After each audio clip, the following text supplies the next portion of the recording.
Right, live. Welcome out there in live stream. We have a great audience on here. And welcome to everyone here in this classroom. It's great for today's talk. I'm David Blight. I'm the director of the Gilder Center for the Study of Slavery and Abolition. And we are thrilled to welcome Rose, our speaker today, who will be introduced formally by my colleague Paul Freedman, who will then we will hear from Rose, her talk, and Paul will conduct a conversation. Paul Freedman is my esteemed colleague in the Yale History Department. We came to Yale in roughly the same time period. He from Vanderbilt and me from somewhere else. He's a historian of medieval studies, especially of Catalonia. Peasantry and trade and luxury goods and cuisine, even back when he first started. In case anybody thought he was in food studies because of,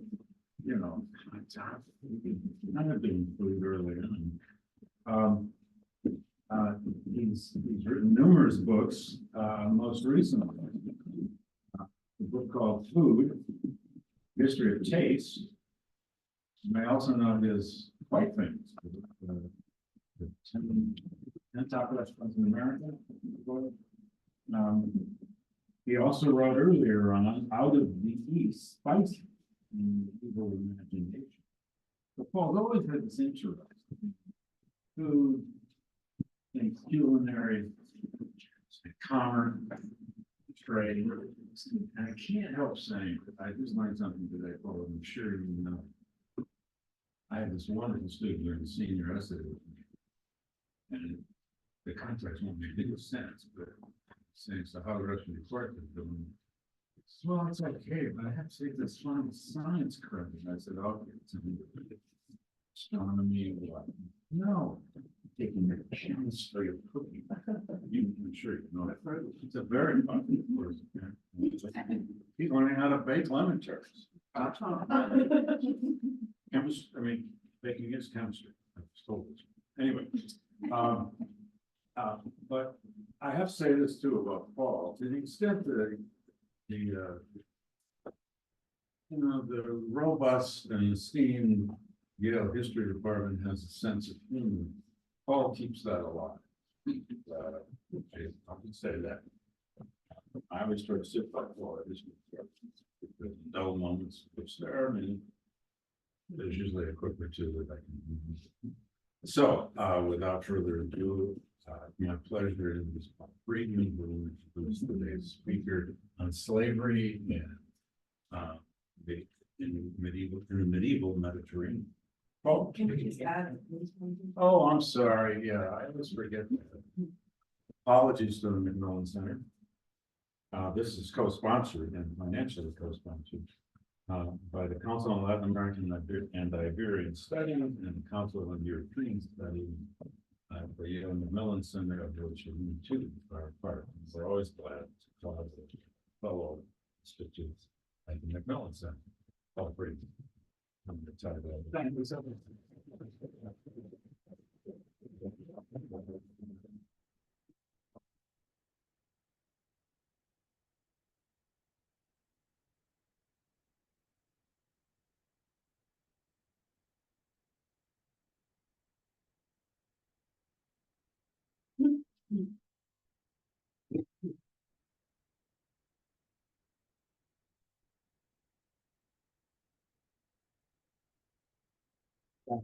All right. So, thank you, David. This is not about me. Although, thank you for those compliments. Actually, my non-food work as a medieval historian, which I won't describe as my day job, but rather what I was hired to do, is Catalonia in the Middle Ages.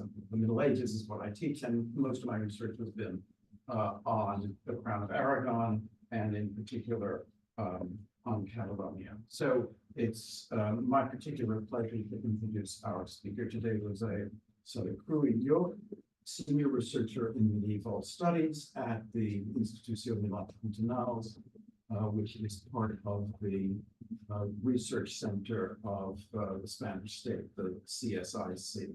She's also the vice director of the Institut d'Estudis Catalans in Barcelona, which is the learned academy of Catalonia.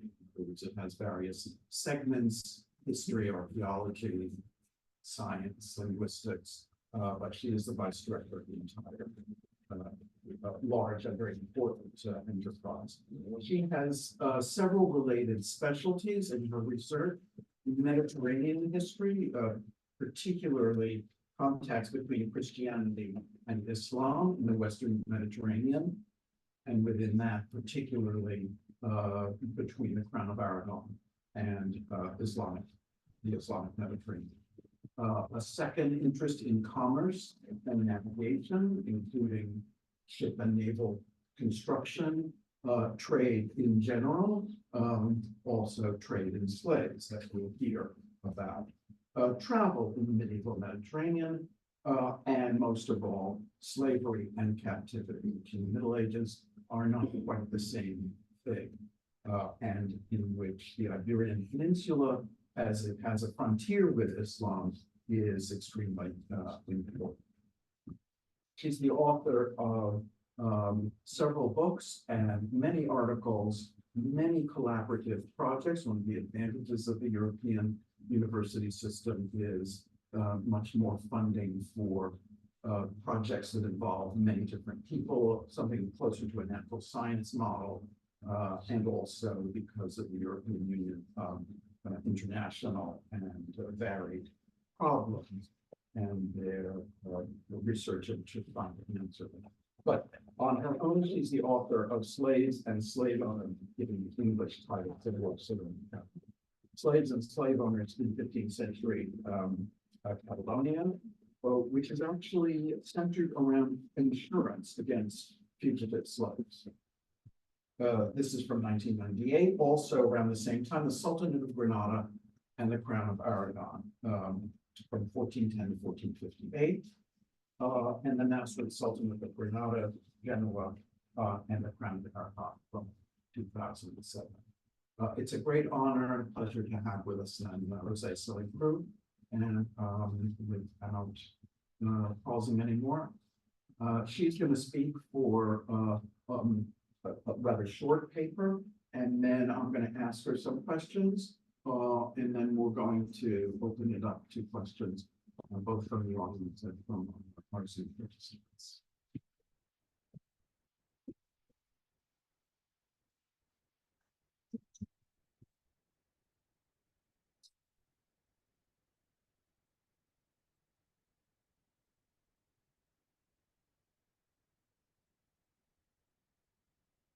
Hello, good evening.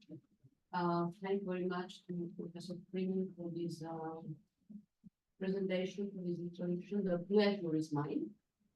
I would first of all thank the Gilder Lehrman Center, his director, and Blight, and Professor Freedman for the invitation and for the opportunity given to me to share with you this overview of the medieval slavery in the Crown of Aragon and my current excitement and working progress. I apologize for my Catalan English, which I think not exactly for a reason of chemistry, but mixed with my jet lag, I think it will be worse that it is to be like anyway. I understand. Well, as you probably know better than me, slavery is commonly associated, above all, with modern and contemporary times, with Black African, Cuban, Caribbean, and African American slavery on the cultural plantations. And perhaps, secondarily, it can also refer to the classical labor.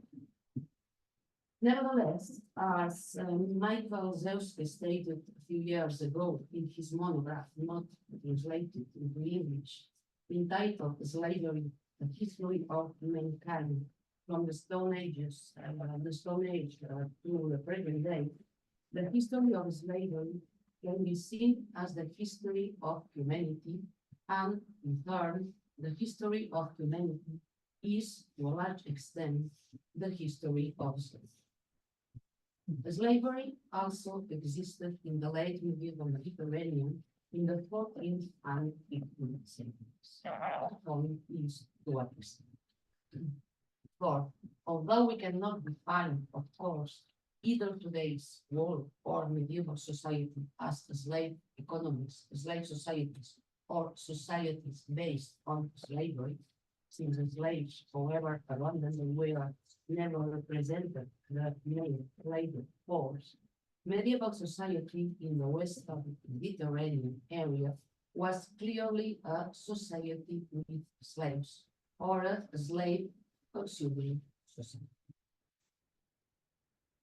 The aim of my presentation is, therefore, to define in broad outline the characteristics of medieval slavery in the Western Mediterranean, focusing on the former Crown of Aragon and its specifics, using data primarily from Barcelona and Valencia, which are the best studied cities for it.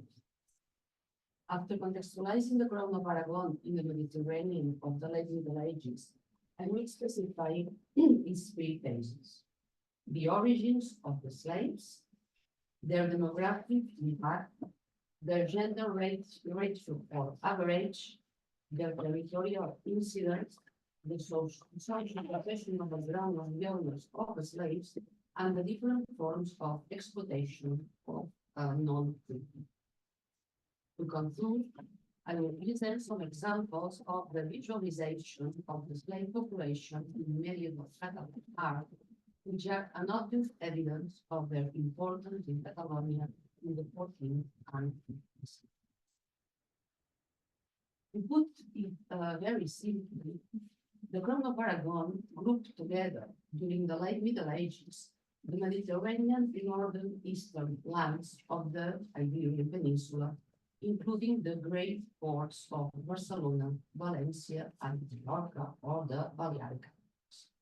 The areas in green in these old maps that I always like to rescue because it belongs to Charles Emmanuel Dufour, the great pioneer in studies on the Crown of Aragon and Mediterranean. Valencia and the Balearic Islands were conquered to Islam in the 13th century. And the Crown of Aragon also expanded in the 14th and 15th centuries to Sicily, Sardinia, and Naples. Hence, the Crown of Aragon dominated and was the main mercantile power in the Western medieval Mediterranean, and for reasons of geographical proximity, the one that had the most intense contacts with the Islamic West, which, as we will see, had an effect on its model of Islam. That's what the medieval, the Islamic lands, that's what we have in Yale.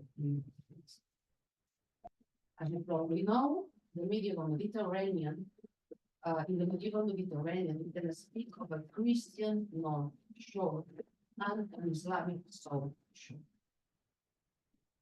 With the exception of the Nasrid Kingdom of Granada, the former Al-Andalus, whose incorporation to Castile by the so-called Catholic monarchs took place in 1490. For the Crown of Aragon, from the early Middle Ages, both the land and maritime frontiers with Islam, the wharf and piracy, were a constant source of supply of Muslim captives and slaves in Christian lands, just as Christians were captured and enslaved in Islamic lands. That, however, was not an organized trade such as that which appears in modern and contemporary times in Vietnam, and at the same time was less systematic than the slave trade we will see on the 14th and 15th century. As far as the Crown of Aragon is concerned, we can speak of three well-defined stages of medieval civilization. The first stage would last until the middle of the 14th century, until the Black Death. The Black Death, as you may know, was the great epidemic that in 1348, in the middle of the 14th century, decimated the European population and which spread in the medieval Mediterranean from east to west along the lines of mercantile. Well, this first stage, the slaves who arrived in the main port cities of the Mediterranean West were predominantly Muslims. Muslims from the maritime and land borders with Islam, hence the great incidents in the Catalan-Aragonese Iberia. Capture, we could say, at random, because it was not a matter of properly organized commercial traffic or trade. They were captured in sporadic but regular acts of piracy and border raids. And as a consequence, they were mainly men, for it was men who sailed and who fought on the frontier. It was therefore mainly male slavery with few women enslaved. Unfortunately, for this period or phase of the medieval and Mediterranean slavery, we don't have quantitative data. The scarcity of the sources don't allow quantifications. After the Black Death, second stage, a much more continuous and sustained arrival of slaves from Eurasia and the Balkans began. To a more organized and intentional slave trade, mainly run by Italian merchants from the east to the western Mediterranean. Most slaves of Eurasian origin were bought in the markets of the Black Sea, especially in the Crimean Peninsula area, in a genuine settlement or colony located in the Tatar lands known as Kaf. This trade, however, was still completely different from the modern and contemporary slave trade because the shipments rarely exceeded a few tens of individuals.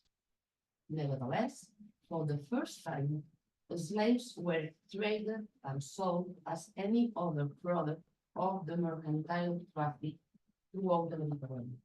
And as a consequence, the slaves began to arrive steadily throughout the trade routes. In fact, the period between 1350 and 1450 can be defined as the golden age or golden century of medieval Mediterranean slavery. However, in the second stage, in the Crown of Aragon, as a consequence of the proximity to the Islamic world, the supply of Muslim slaves remained stable. They ceased to be predominant regarding numbers of people enslaved, but always represented around 30% of the slaves, 20% in Barcelona, 40% in Valencia, due to Valencia's greater proximity and more direct contact with Islamic. Unlike what happened with Muslim slavery, mainly constituted by male slaves, as I previously said, it is calculated that female slaves from Eurasia, the Balkans, and the Mediterranean East, arriving at the Crown of Aragon, were at least double the number of male slaves, even two years. As a consequence, the gender ratio or average of the enslaved people inversed, and women became the majority. To sum up, the second period of the medieval Mediterranean civilization, the maritime dimension of the Crown of Aragon and its mercantile limitations in the face of wars on the one hand, and its proximity to Islamic lands on the other, made its three major cities or ports, that is Barcelona, Valencia, and Mallorca, the main Mediterranean centers of consumption and presence of slaves, which in the case of Barcelona, as we will see, would account for around 15% of its population in the first quarter of the 15th century. In any case, the boom of the slavery that took place in the Crown of Aragon between the end of the 14th century and the first quarter of the 15th century was due mainly to Eurasian and Balkan slaves added to the usual Muslims.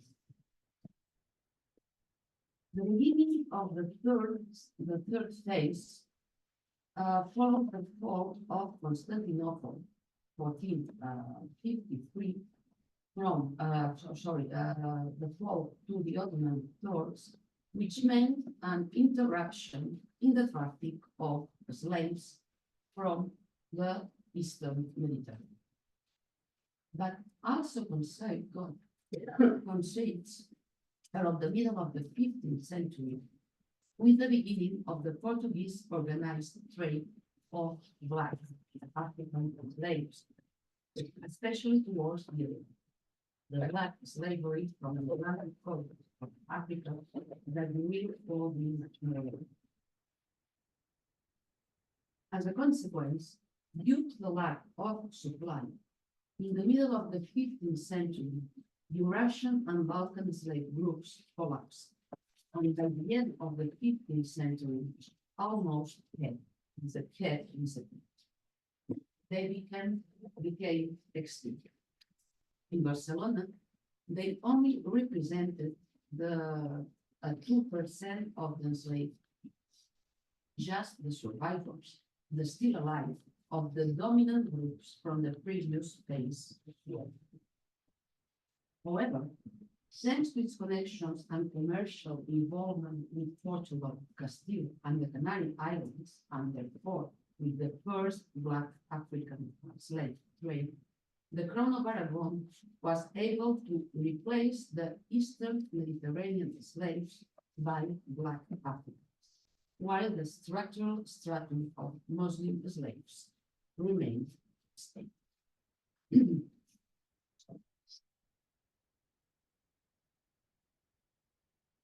We can perfectly appreciate in numbers in this slide that summarizes the data gathered by the three PhDs. The first and the second one refer to the second period both in Barcelona and Valencia. The majority of the slaves, around 50%, were Eurasian and Balkan folk. Between 20% in Barcelona and 40% in Valencia were Muslims, and a few, just 5 or 4%, were sub-Saharan Black Africans. The contrast of these two first PhDs from the second stage in terms of the originated slave with the data provided by the third one corresponding to Barcelona during the third period, we can clearly appreciate the effects of the transition from the second to the third period through the reversion of the percentages. Almost 50% of Black Africans, 22% of Muslims, and just 2% of Eurasian and Balkan. Coming back now and focusing more precisely on the second stage. In this slide, you can see the diversity and number of definitions attributed in the sources of the Crown of Aragon to the origin of this. Eurasians, Afghans, Romanians, Circassians, Latvians, Russians, Tartars. Balkans, as Albanian, Bulgarian, Bulgarians, Greeks, nations. Muslims from North Africa and Grenada. Black sub-Saharan Africans. The Turkish and Slovenians. Slovenians were the only Christian Catholics enslaved who were, in fact, rebels or captives of war during the Catalan-Aragonese conquest hostilities throughout the second half of the 14th and the beginning of the 15th. Moreover, you can also see that in addition to their origin, the sources apply to the slaves other terminological categories, such as nation, generic in the generic sense of origin, not in the sense of male or female sex or gender, progeny or natura, nature. That the terms slave, serf, and captive were used as synonyms, and that Muslims were described by the color of their skin with three different categories: white, black, and pure or laus in Latin, not understood as mulatto, but as the usual term skin or light olive color skin characteristic of North African. However, these color categories were not always clear and well defined.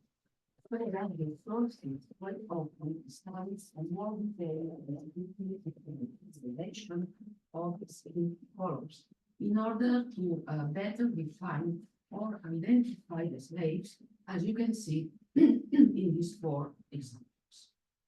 A slave pure, almost white; black slave or dark pure; a slave woman, almost black; a slave extremely.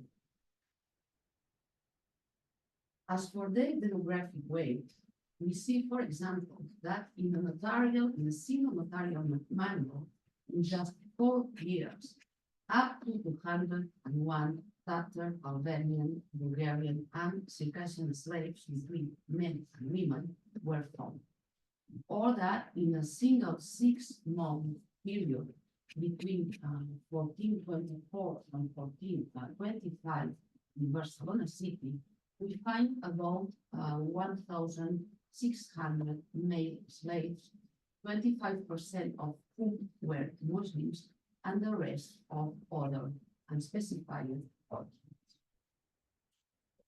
Bearing in mind, as I said before, that in this period female slaves were usually at least double the number of male slaves. This means that at that time in Barcelona, there could have been between 4,000 and 5,000 enslaved people, compared to a population estimated between 30 and 40,000 inhabitants, so that the slaves would represent between 10 and 15% of the population of Barcelona, or even if we take the estimates of 80%.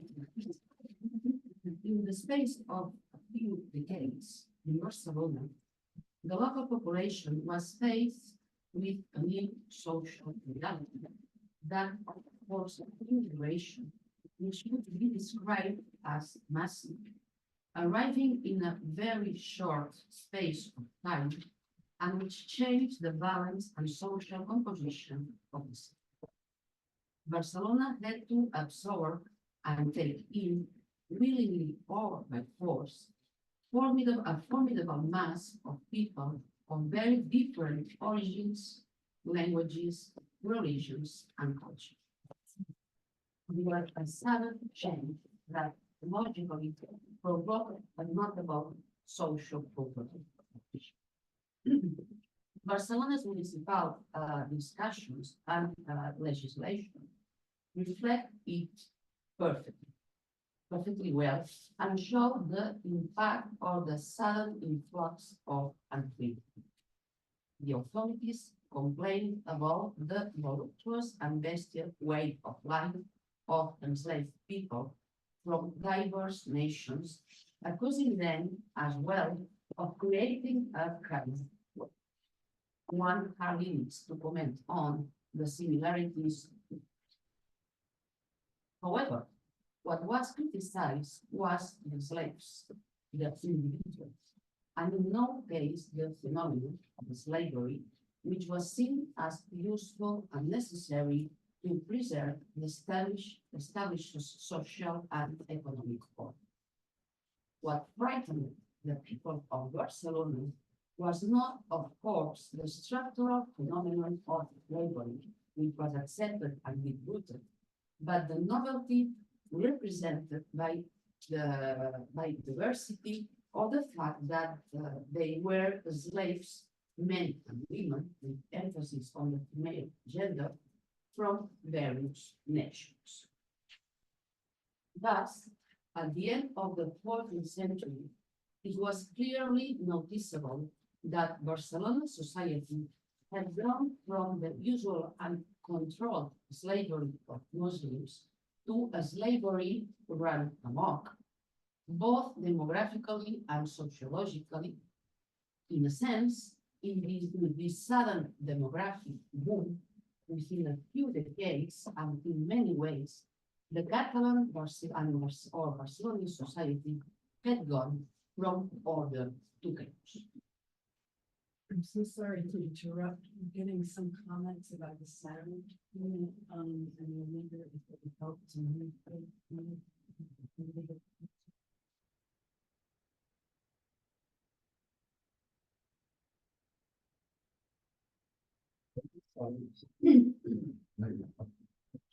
Well, the fact that the slavery was primarily a urban phenomenon, which spread mainly around the major ports and maritime cities, allows us to deduce what the social professional distribution of the slave of the slave population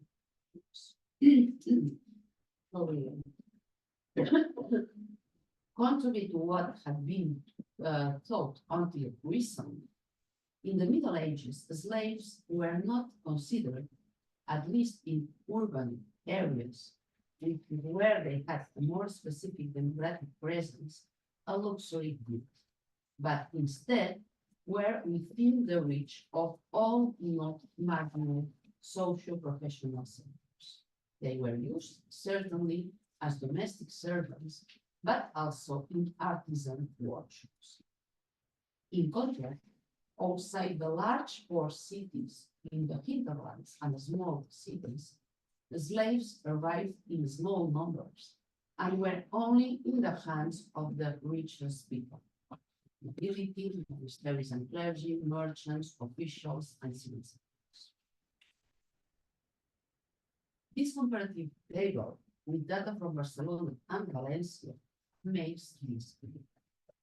Obviously, in relative terms, the presence of slaves was much more significant among those professional groups that enjoyed a higher economic level: merchants, nobles, clergy, jurists, and all royal officials. Basically because individually, the owners from the wealthiest or most privileged social spheres had more slaves than the artisans and ordinary. But the slaves were distributed among all those trades that needed more laborers and a greater good support workforce to carry out their professional activities, as is the case in Barcelona of the textile sector, the leather and poor sector, notably tanners, and the boatmen to load and unload cargoes of merchant ships arriving or departing from Barcelona. However, it is also true that in contrast to what had been considered until recently, there is growing evidence that the more modest owners, who often had to go into debt to acquire slaves, did not only exploit them domestically for their own benefit and in their own artisan life. Slaves were for them an investment. They made direct private use of the labor force of their slaves during their most productive years, But what was more economically profitable for the owners was to rent them out on a daily basis or to hire them out to third parties. Because in addition, the slaves were paid in the same way as free workers to perform the same functions. They were therefore an investment that paid off economically, that could be recovered gradually, and that could even be amortized relatively easily and in a short time. A very clear example for women was their exploitation as wet nurses. As for the men, they were hired for building construction or shipbuilding, often forming veritable brigades. In 1394, for example, in Barcelona, we have documented a brigade of 66 slaves from 22 different owners working in a single week on the reaching of a single ship. And in 1423, in the salt mines of Eurasia, at the peak of the salt harvesting season, this work was mainly carried out by the slaves brought in from abroad for this work. For ordinary people, medical slaves were therefore above all an economic investment. At any time, they could be sold again to recover the investment, although as they age, their price was devalued.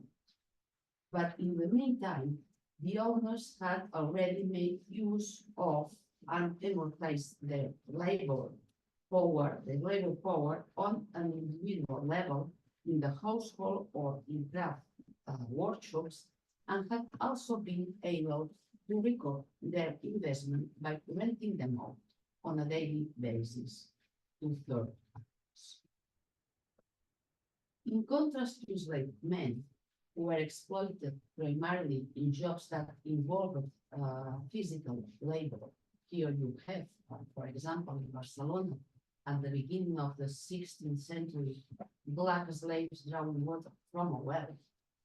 Slave women work in very similar fields to those of free women, like bakers, hairdressers, and spinners of worsted or wool. There are many examples of enslaved women who cooked, kneaded and baked bread, chopped wood, cleaned the house, went to the market, did the laundry, sewed, wove, or spun yarn. Or, as it can be seen in this image, one of the few that certainly depicts the famous female slave, as evident from her black African facial features, they fetch water from the well or spring. Although, as I have already indicated, the most highly lucrative activity carried out by slave women was that of wet nursing. They were salaried to suckle the children of the free population, and their owners were paid the same salary as the free wet nurses, which was paid. And here we can say that there was no prejudice as to their origin or religion. They were exploited as wet nurses, regardless of the fact that they were slave or that they were Christian. After the broad review of the origin, demographic weight, gender, territorial incidence, social professional distribution of the slave ownership, and their forms of labor exploitation, I would like to end, as I said, by highlighting several examples of the visibility of the slave population. Obviously, the majority of the slaves form a mass, even a magnet, where as individuals they went unnoticed. But there are also cases of integration and even of professional progress of giant that can be highlighted, even though they are an exception rather than them. I mentioned three significant examples, despite, I repeat, they were the exception and not the norm. The first is that of Luc Bourassa, a Tatar slave of the painter Lluch Bourassa, who was one of the best-known altarpiece painters in Catalan Gothic. The Tatar slave learned the trade from his owner and, after being freed, established himself and succeeded on his own as a painter of altarpieces, which he signed with his own name. The second example is that of a Greek slave of the sculptor Jaume Escals, who, when free, also worked on his own account and decorated the Gothic facade of the Barcelona city. And the third and last example is that of Jordi Safon, a stonemason slave of a well-known master builder, Marc Safon, who became master builder himself of the Cathedral of Yale.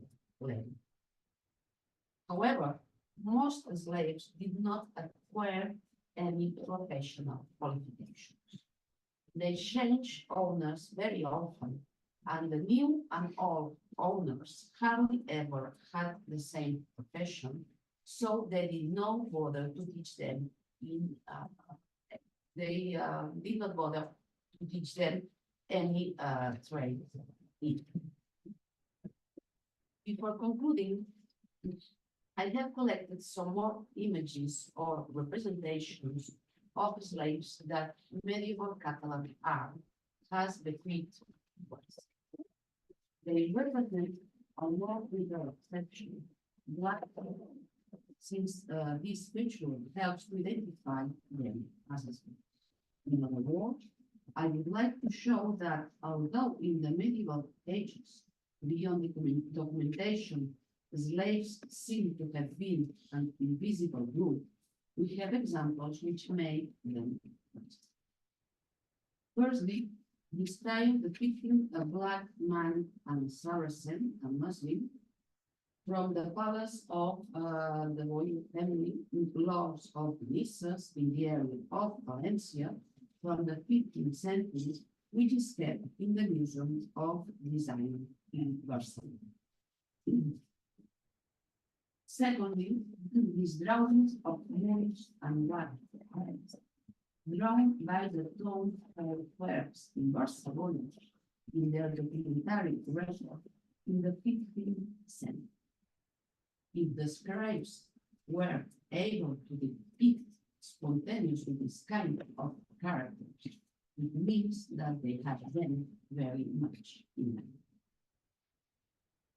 In addition to the slave woman in the altarpiece of the Transfiguration by Bernat Martorell in the Barcelona Cathedral, which we have already seen, we also find black people represented in other pictorial works, such as the Sigena altarpiece by Jaume Serra, one has been used to announce the talk, and the altarpiece of Saint Catalina and Saint Aloys by the master of the city.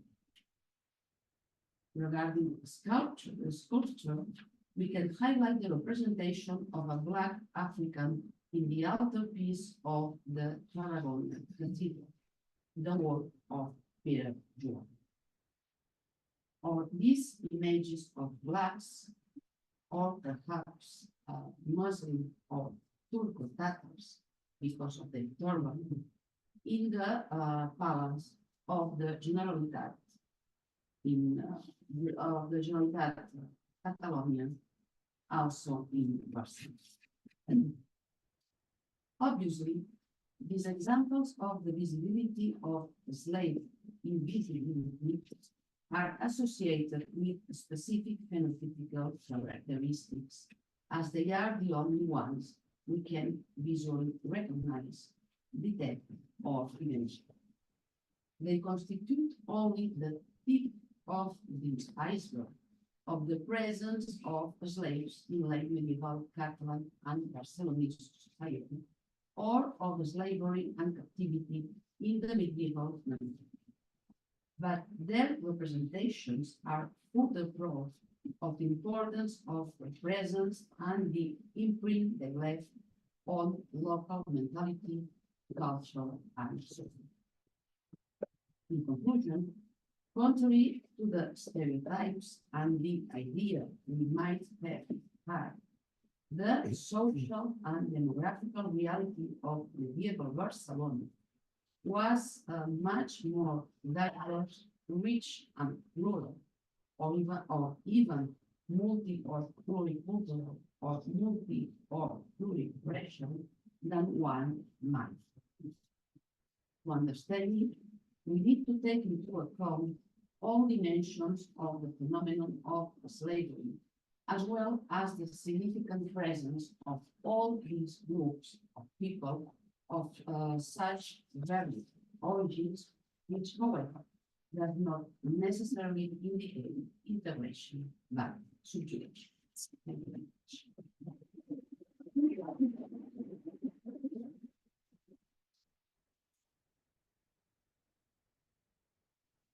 Thank you, Ms. for that wonderful talk, and you come and sit there.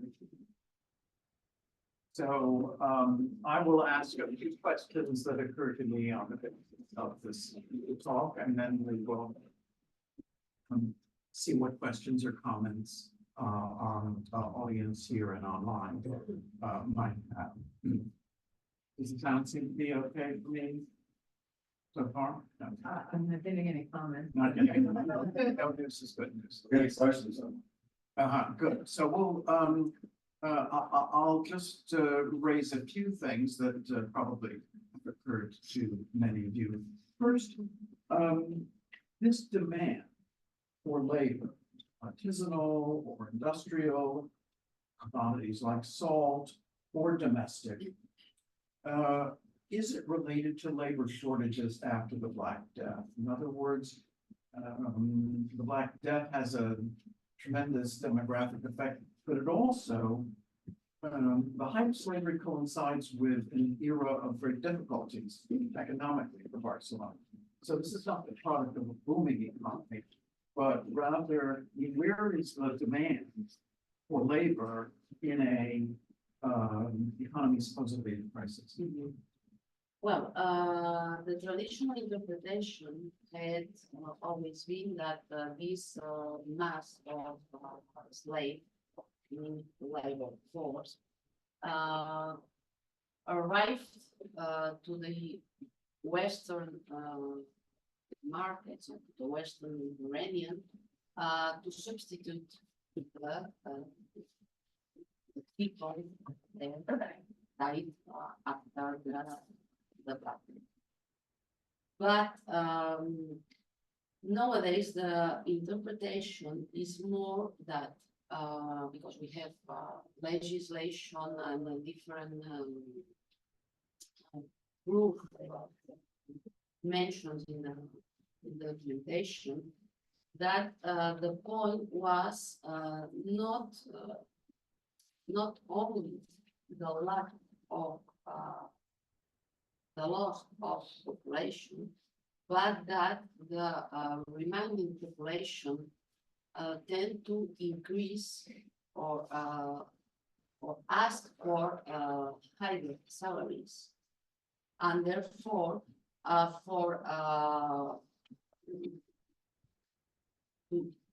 to provide the labor force needed, it was cheapest to buy the slaves than to pay free.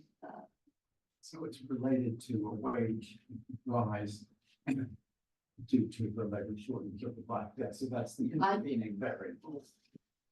Interesting. So before, in your first period, where the slaves are Muslim, does that not continue? In other words, certainly the Christian powers of the Iberian Peninsula continue to be more and more powerful. Why do they not continue to have a supply of Islamic captives through raids or war? Is it because it's easy for the Islamic captives to run away compared to those who are thousands of miles from their home?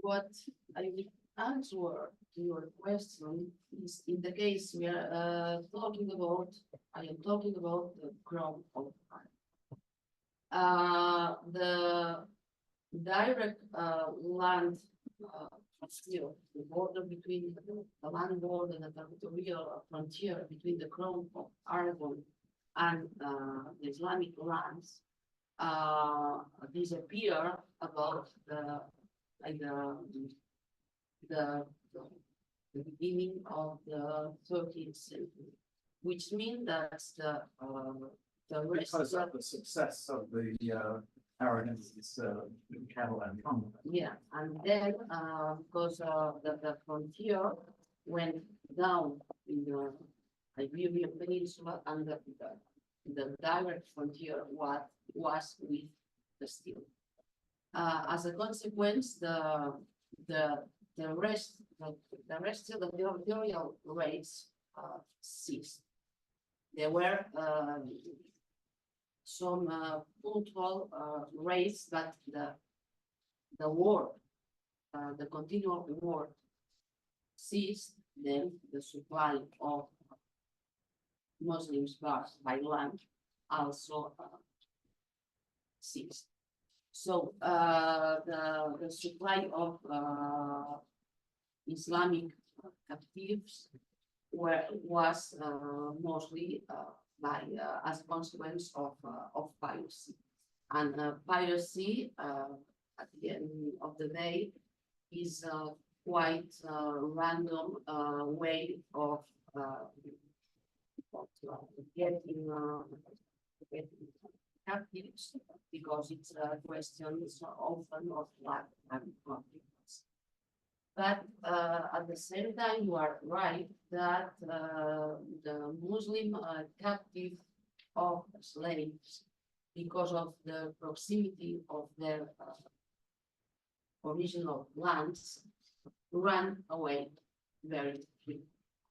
And there was a real deep preoccupation in More security, more policing of slaves. yeah, as they run away frequently, they escape quite frequently, and also because they were, as I said, mostly people kept in maritime contracts, so that they tend to take ships and Christian ships and escape to Islamic lands, and at the same time they have the support of the Muslim communities, free communities, the Mudejares that still live in the area of Aragon, Catalonia. And particularly the monks. You said that very few, only the Sardinians who are actually Catholic Christians, and that enslavement of Sardinians was justified by them as rebelling against the rulers. Nevertheless, many of these Balkan slaves were Christians, even if heretical or dubious. Did this present any moral problems, or does this just never arise? Well, for a while, by the mid 14th century, there were some complaints of even of the same slaves, The slaves themselves. the slaves themselves, in front of the ecclesiastical authorities, saying that they were also Christians and that they would have had to be enslaved. But at the end, Nobody ever went free on the basis of this argument.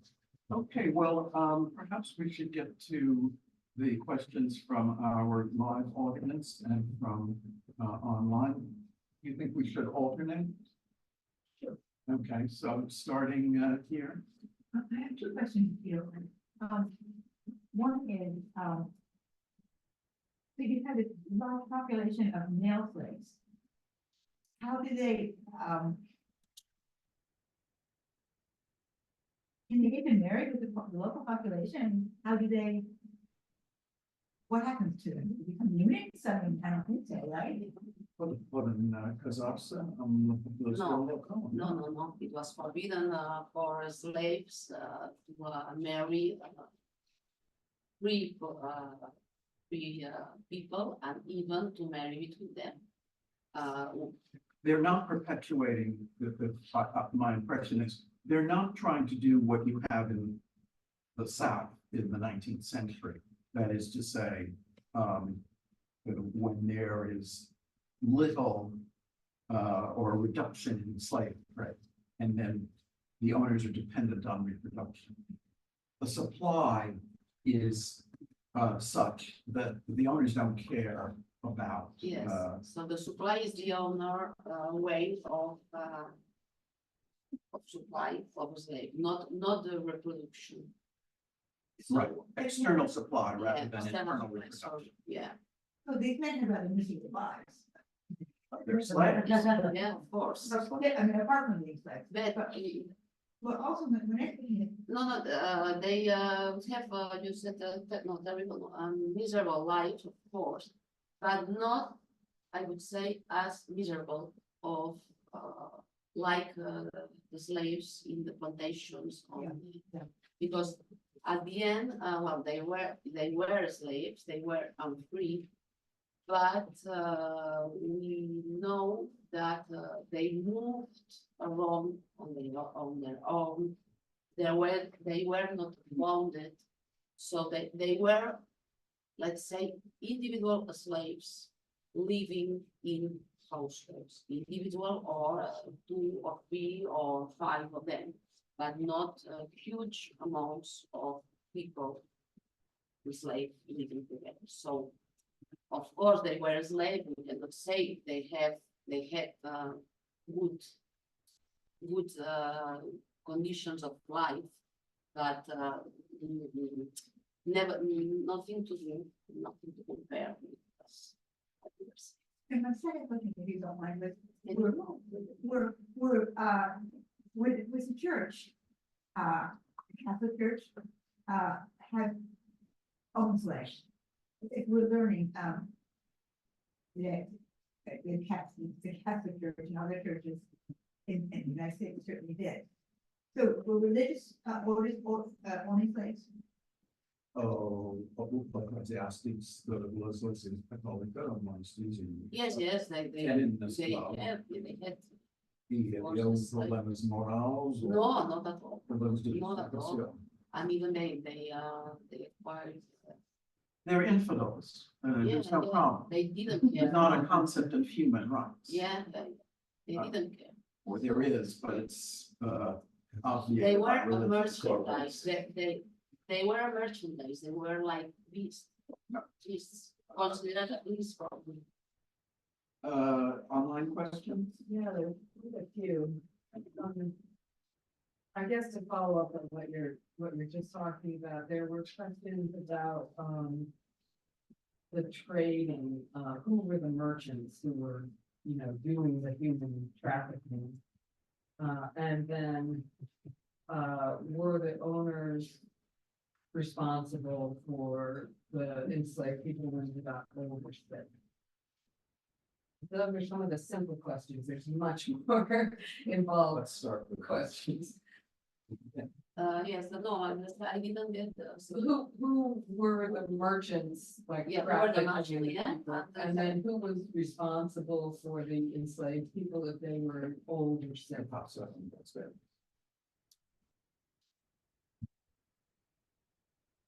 Well, the merchants were the regular merchants, so the slaves were one additional merchandise equivalent to owner or merchandise. As I said, we don't find hundreds or thousands of slaves in the ship.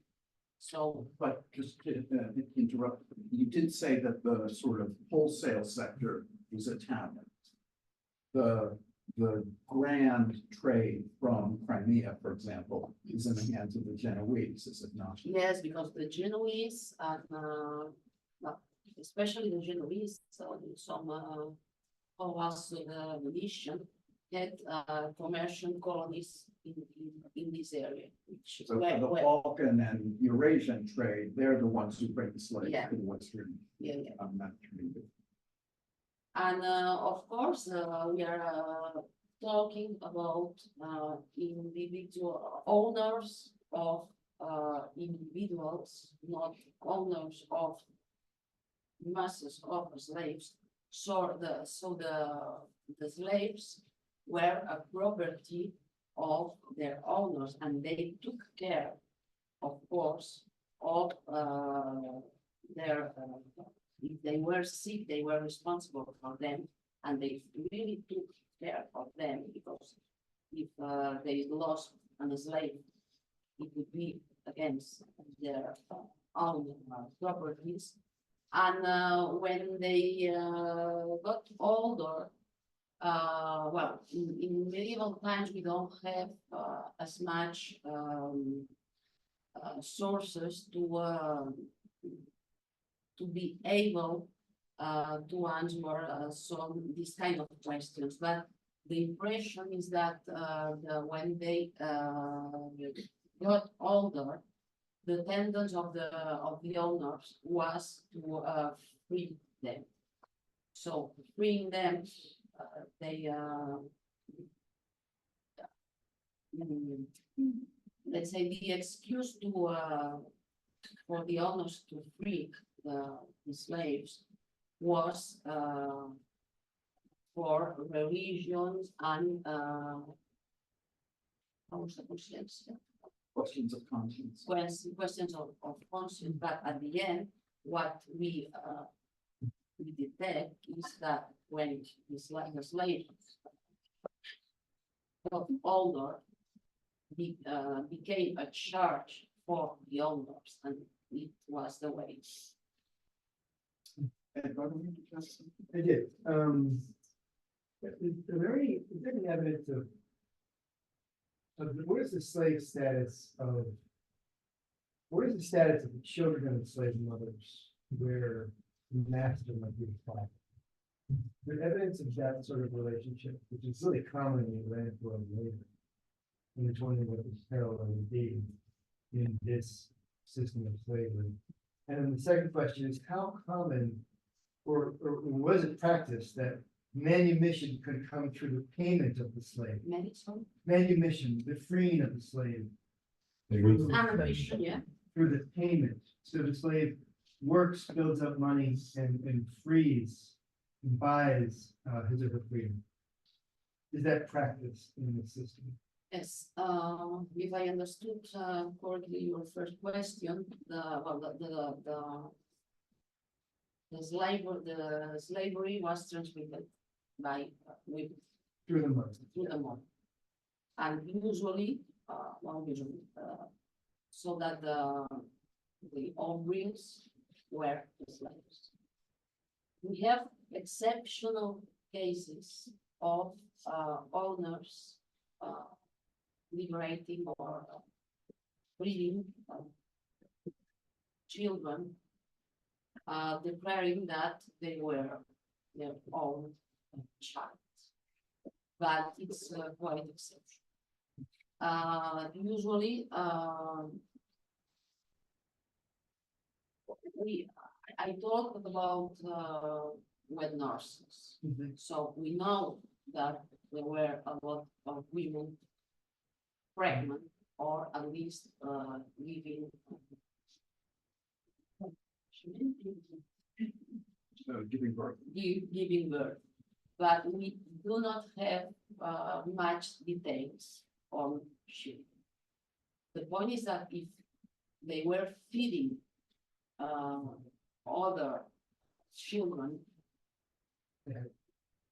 That They had we that read pretty and good. we don't know what happened to their own. But sometimes, yes, we find buying and selling of women with their children. Mhm. The point is that medieval sources, the kind of medieval sources we have in this period are almost or mainly material sources. So what we see is the selling and the buying process, but with punctual data, but we cannot follow what happened before or after. Regarding manumission, yes, that's the same thing. We have some examples of manumissions, but we don't always know how the slaves were able to get the money. Because in theory, it was forbidden for the slaves to accumulate money, to receive. When they worked, the salaries, the incomes went to the owners. Everything. But sometimes, well, in the wheels of in some wheels, we see that the owners put or write certain conditions for the manumission of slaves, like, for example, serving during a period of time to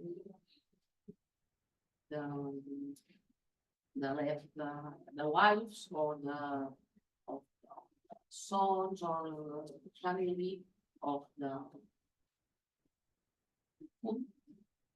one, The deceased. the deceased. And sometimes as well, we find kind of contracts between slaves and their owners with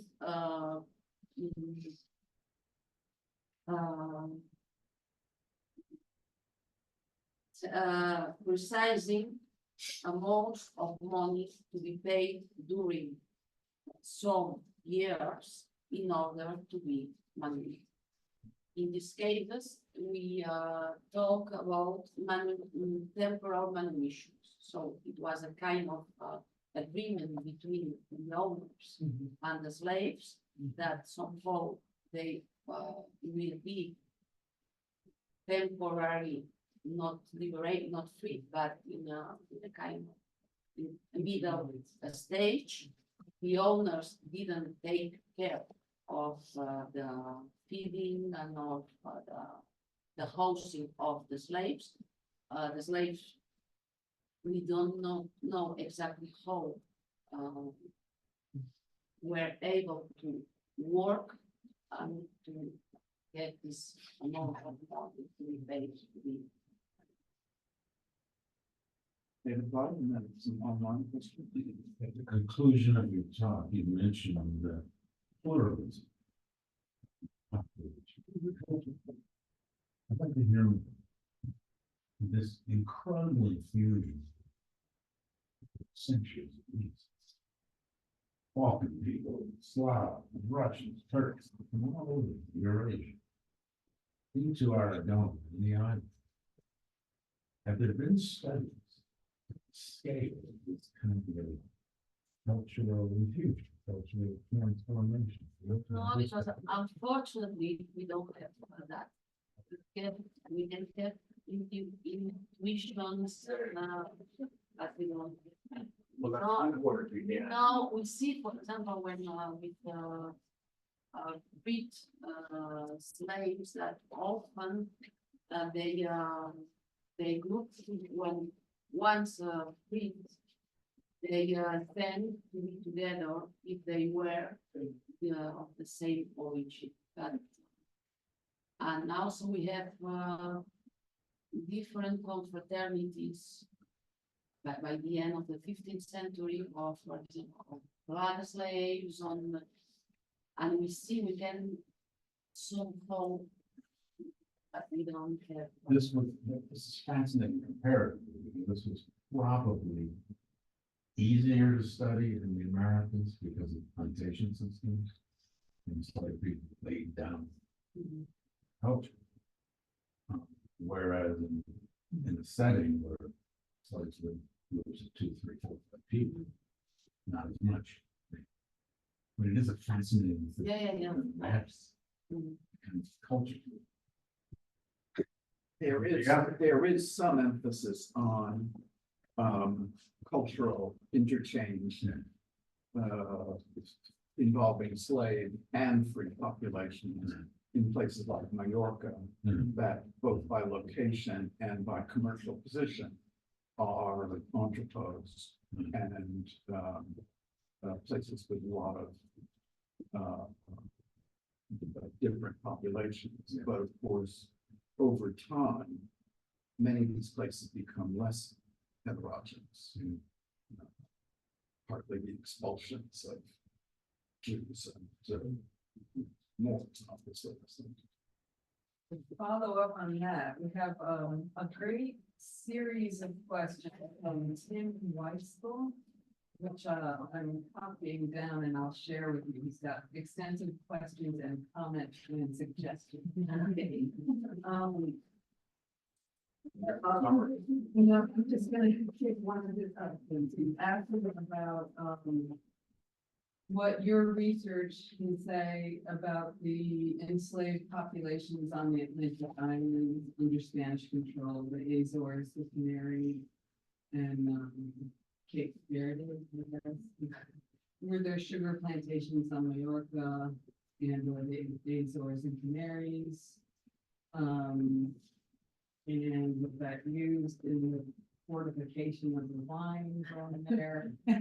And those wines were used in the trade. Those wines were used in the trade down the African coast and eventually to the New World. Do you know anything about how labor was organized in those regions? It's mostly a Portuguese problem. Yeah.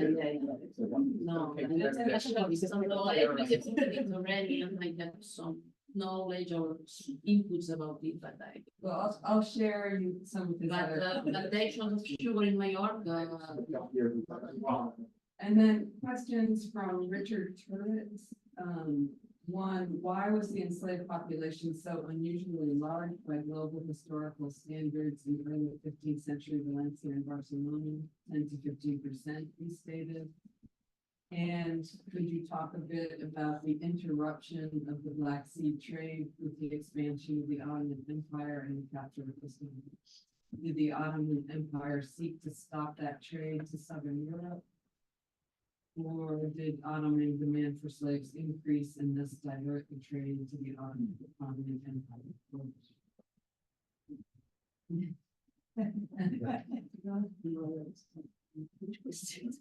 The last one, I think might be the most interesting. For smooths, I've got some disclosed representations. For sort of show them, that's the stars. It's because the trade, because of the request of. But why doesn't the trade continue? Is it because of war or is it because of Ottoman demand? No, because of war. Because of enemies and they are in war, so that they keep for them the markets and the traffic is completely broken. The Genoese merchants expelled. Yeah. Yeah. Oh, and by the way, it's worth pointing out that the Black Death is brought to Europe, it is thought, Yeah. by Genoese ships from Jaffa. Yeah. Precisely.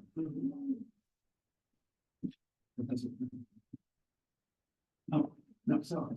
Oh, okay, you mentioned earlier that labor shortages relating to Black Death might have contributed to the rise of slavery. sort of the crisis of the 14th century. Can we say that the opposite was true, that sort of an influx of slaves might have created economic or political strife among people that were not enslaved? Sort of as a reaction to the influx of labor, other people didn't have access to jobs. I don't have that word, but it's not, no, I don't. So the only thing we have is the complaints of the owners of the slaves because of the high salaries which are demanding, which the free population is demanding. So the word Freedman did not own slaves. That was Not my knowledge.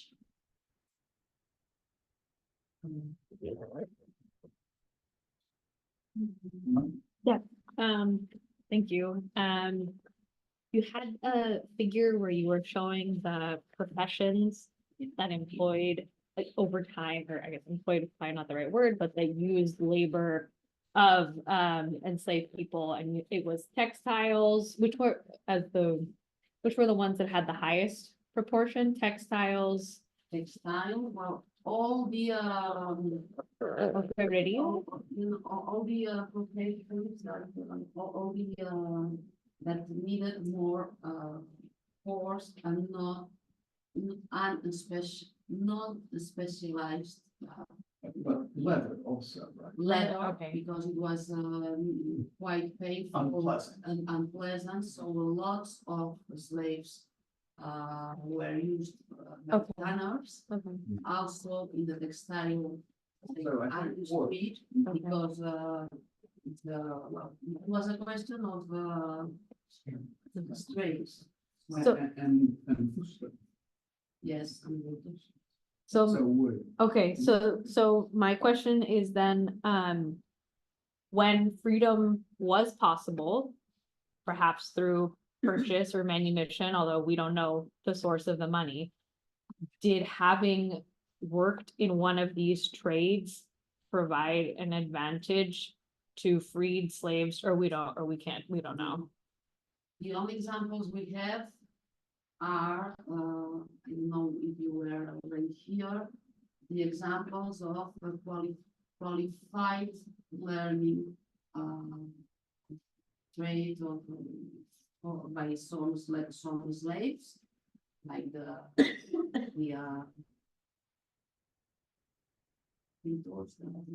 painters or the sculptor I mentioned, but they were absolutely exceptional. And the thing is that what we see is that slaves didn't get any specialization.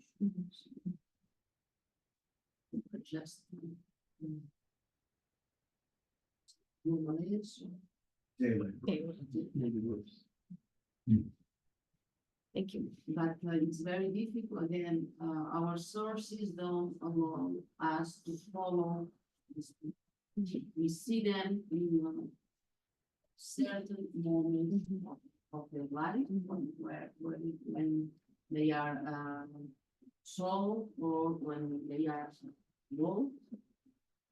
Sometimes when we know that in the owner's wills, we know that they will be freed, but they are controlled. Like a snapshot. Yeah. There's no census, but What of legal sources? Do legal sources get into anything, or like related to Dr. Blight's question with plurality? You see mixing of cultures when you look at legal sources that try to control the enslaved population, and therefore the ways in which different cultural forms of resistance kind of blend and exchange over time.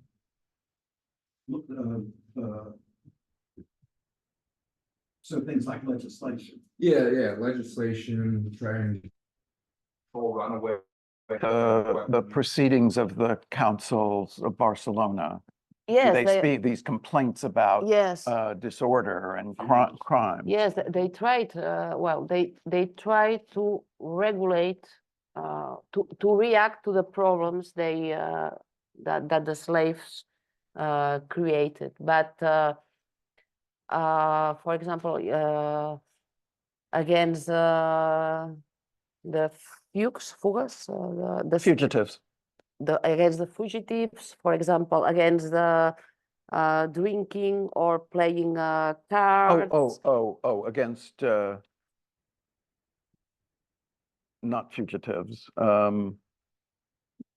Yeah, against gambling. Against gambling, against fugitives, against, for example, what else? Fights in the street. But- Does prostitution come up? Prostitution comes up. Allegations of Yeah, prostitution. but prohibitions of prostitution. Mhm. Slave,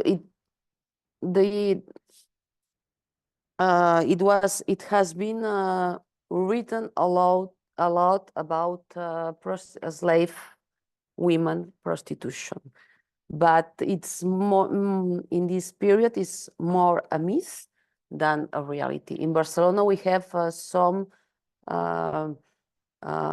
ordinances prohibiting to the owners to put her slaves, their slave women, in To use them as, prostitution, but as it's prostitutes. very, very, very, I would say, anecdotic. If there was any, or there was the sexual exploitation that we can detect is by the owners to their own slave women, but not in a general way. So if I may follow up, over time, did these laws change in order to respond to the different forms of resistance? So like, for instance, in the United States, you know, in Louisiana, you have responses to voodoo, other forms of resistance there, and then the Amistad rebels who use, as Marcus Rediker talks about, different forms of African warfare in order to combat. So do you see over time different forms of resistance and therefore cultural exchange and how they react? Resistencia cultural, y a una transmisión d'això, crec que no, perquè No, la legislació, pregunta. més informal, transmissió cultural a través dels pobles o dels esclaus, però a mi em sembla que no, perquè no hi ha prou. No, there is not enough. There's not a critical mass, I think. Yeah. At the same time, there is not a critical mass, and at the same time, the system doesn't allow slave reproduction. So we often say that medieval slavery was so the supply was always the trade, not the reproduction, because it's a strictly imported good. And we talk also of Commodity. social sterilization of the slave population, because they didn't, well, of course they mixed between them, there were relationships, but they were not enslaved in order to reproduce themselves. Who is it who studied Ivica? There's a massive thesis of the salt industry of Ivica. Right, right. As I recall, there's a calculation there that the supply is easy, and therefore there's no sense trying to, let's say, curate domestic reproduction. It's not worth it. There's no incentive to create a community. I don't like Brazil. So another question, about some of the images that you showed and, specifically about the attire of the enslaved people. Can you say anything about that imagery and whether it, the attire reflects anything about the class or the treatment of the owners? How they. Los vestits, los esclavos en los imatges.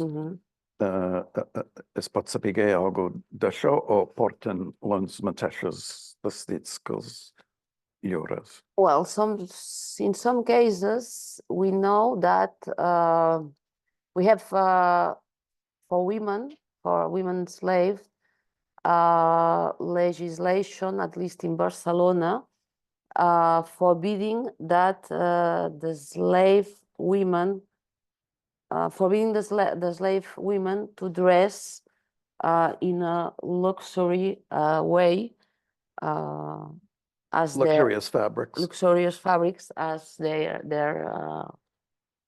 owners, but we don't have, we really don't have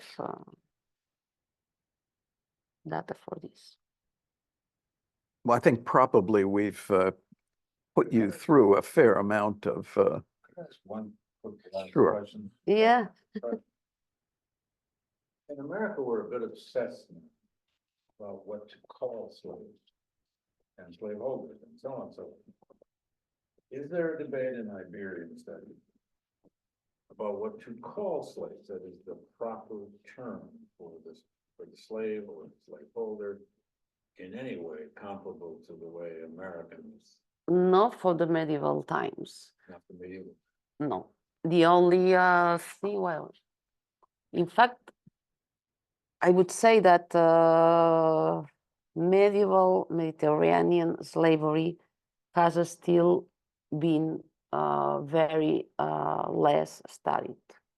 We are trying to go on, but not much research has been done on it. But you're not having fights over whether to call people No, enslaved the persons fights or- would be whether to call the slaves captives or slaves, which I tried to show the sources, consider synonyms, captive, a synonym captive and a slave, independently if they came of the West, the Eastern Mediterranean, or if they were real, let's say, Muslim captives. The only difference is that for me, that, well, a captive, or what we consider a captive under the, I would say, the influence of the modern Mediterranean, not the medieval Mediterranean, is that a real captive, like some of the Muslims arriving at the Crown of Aragon, were able to somehow to kept a kind of connection or relation with their original countries because they were close, and sometimes it could be ransomed. But again, this is the exception and not And they're the Christian norm. captives who are ransomed. Yeah. And there's even a order called the Mercedarians, a religious order devoted to ransoming Christian captives who are captured in the same way or enslaved in the same Yeah, way. we know, for example, well, we have the ransom orders, but last research or last the recent studies have for Mallorca, for instance, have demonstrated that the real incidence of the ransom orders in the ransom of captives is was minimal. It's that they're not successful or that they just exist for a charitable purpose that is in fact not realized, like some charities at any particular. Well, the charities were able to rescue 2 or 3 Right, slave and then raise money on the captives basis per of it. year, and perhaps there were, I wouldn't say hundreds, but tens of them. So it was, I wouldn't say come diría, Dramatic. kind of marketing, let's say, more than a real social impact. Yeah, that's my point of view. And excuse me Yeah, the editorial, joke, yeah, but yeah, you're right, it's- you're right. we have lots of studies have been done on the Mercedarians and the Trinitarians, but I think that it's more from the point of view that they were religious orders than of the real impact of their activities in captivity. Please join me in thanking Professor Salicrú